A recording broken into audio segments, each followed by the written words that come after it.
The story begins with a group of astronauts who have just landed on an unknown planet.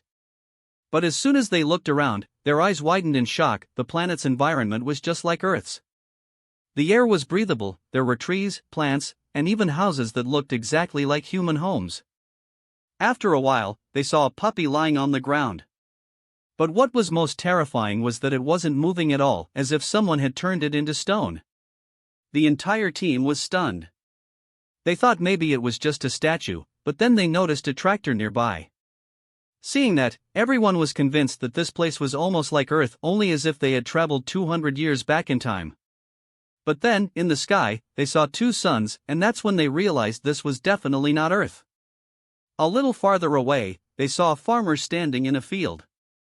The astronauts slowly approached him, hoping to talk and understand what was going on. But when they called out to him, he didn't move an inch. Even when they waved their hands in front of his face, he stood there completely still, like a living statue. Everyone's hair stood on end. Was this man real, or had he somehow turned to stone? Just then, one of the team members came running from near a lake, shouting, "There's an old man here."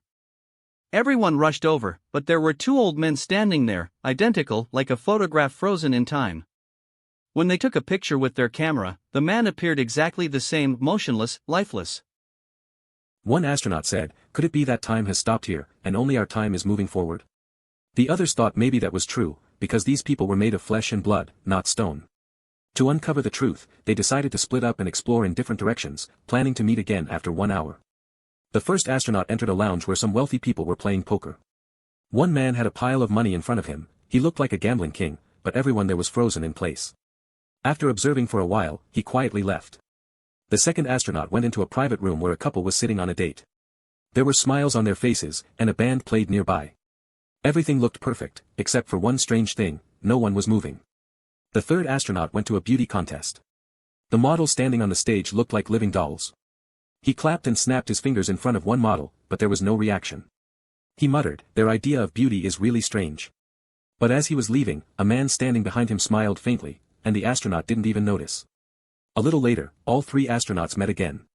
They hadn't found any solid answers, but one thing was clear: this planet was suitable for human life. They noticed a beautiful villa nearby.